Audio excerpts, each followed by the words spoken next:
শনি রবিবার বরের অফিস ছুটি থাকায় রবিবারে আমাদেরকে নিয়ে বর চলে গিয়েছিল একটু। আর এইদিকে পৃথু ঘোরার কথা শুনলেই তো আরও বেশি এক্সাইটেড হয়ে যায়। তো দেখো আমরা তিনজন মিলে সেজেগুজে বেরিয়ে পড়েছি।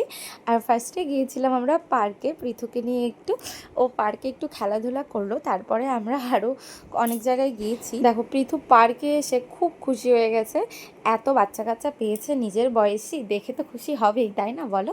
আর এই যে দেখো পৃথুকে এখন পৃথুর পাপা নিয়ে কি বলে এটাকে, পাখি কিছু একটা বলে, যাই হোক এটার মধ্যে ঘোরাচ্ছে। আর তারপর এইদিকে পার্কে গান হচ্ছিল, আর সেটা শুনেই কিন্তু পৃথু নাচ করছে, এইভাবে গান শুনে নাচ করছিল। আর চারিদিকে এত বাচ্চা কাচ্চা দেখে ও খুব খুশি। এইদিকে আমি পৃথুর পাপাকে বললাম যে একটা সুন্দর করে ভিডিও করে দাও, তো সেই জন্য পৃথুর পাপা ভিডিও করে দিচ্ছিল। আর এই যে দেখো পৃথু কি খুশি। তো পার্ক থেকে আমরা ঘুরে টুরে এবার বেরিয়ে পড়লাম একটু মলে, কিছু কেনাকাটি ছিল, পৃথুর কিছু ড্রেস কেনার জন্যই বেরিয়েছিলাম।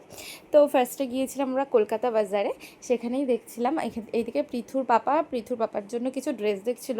আর পৃথু দেখো গিয়ে গিয়ে শুধু পাপার কোলে উঠবে। আর এই দেখে পৃথুকে দেখো একটা চেয়ারের ওপর বসিয়ে দিয়েছে ওর পাপা, বসিয়ে দিয়ে ব্যাট দিয়ে খেলছে। আর সেইটা দেখে পৃথুর কি খুশি, পৃথু শপিং মলে গিয়ে এতটা বড় স্পেস পেয়ে মানে এত খুশি হয়ে গেছে, ও যা পাচ্ছে সেটা নিয়েই খেলছে। ট্রলিটা দেখলে, ট্রলিটা নিয়েও ও খেলছিল। তো তারপরে আমরা একটু খাওয়া দাওয়া করলাম, ফুচকা খেলাম, পকোড়া খেলাম। আমি কিন্তু ফুচকা খেতে খুব ভালোবাসি। আচ্ছা আমার মতো তোমরা কে কে ফুচকা খেতে এত ভালোবাসো আমাকে কমেন্টে জানিও। আচ্ছা তারপর আমাদের খাওয়া দাওয়া তো কমপ্লিট, এবার বাড়ির জন্য মানে আমার শ্বশুর শাশুড়ির জন্য রোল নিয়ে, এইদিকে পৃথুর জন্য একটা সন্দেশ নিয়ে নিয়েছিলাম, নিয়ে এবার বাড়ি যাচ্ছি। চলো টাটা।